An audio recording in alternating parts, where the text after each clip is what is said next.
सुनिए काव्य ग्रंथ, मंत्र, श्लोक, स्तोत्र, भजन एवं धर्म के साथ जुड़ी कथाएं डिवोशनल स्पेशल पर। वास्तव में भगवान है।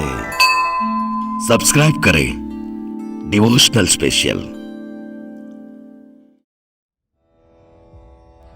लंका दहन के बाद पूंछ में लगी आग को बुझाने के लिए हनुमान जी ने समुद्र में छलांग लगाई तो उनके पसीने की एक बूंद समुद्र में गिर गई।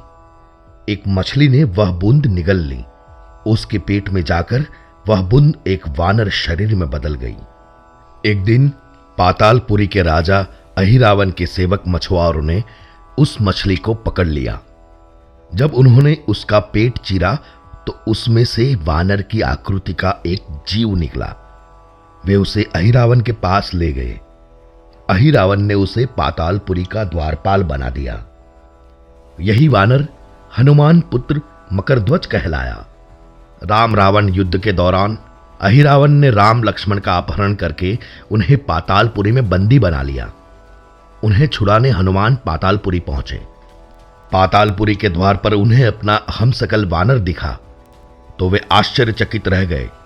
उन्होंने उसका परिचय पूछा। वानर बोला, मैं पातालपुरी का द्वारपाल हनुमान पुत्र मकरध्वज हूं। हनुमान क्रोधित होकर बोले, क्या बकते हो वाचाल? मैं ही हनुमान हूं, बाल ब्रह्मचारी हनुमान। तुम मेरे पुत्र कैसे हो सकते हो? मकरध्वज ने उनके चरणों में गिरकर अपनी उत्पत्ति की कथा सुनाई। तब हनुमान ने उसे पुत्र मान लिया।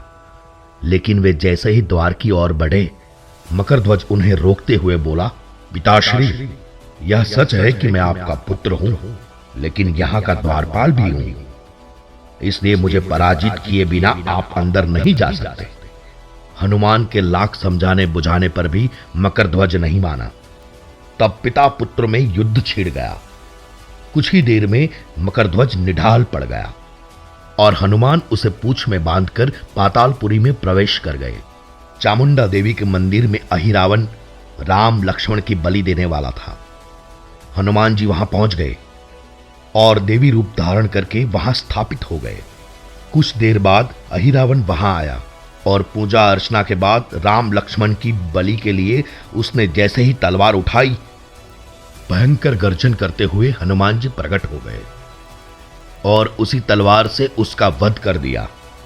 बंधन मुक्त होकर श्री राम ने पूछा, तुम्हारी पूंछ में यह कौन बंधा है हनुमान?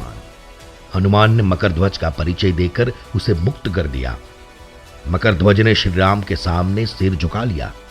तब उन्होंने उसे पातालपुरी का राजा बना दिया और कहा कि भविष्य में वह भी अपने पिता के समान दूसरों की सेवा करे।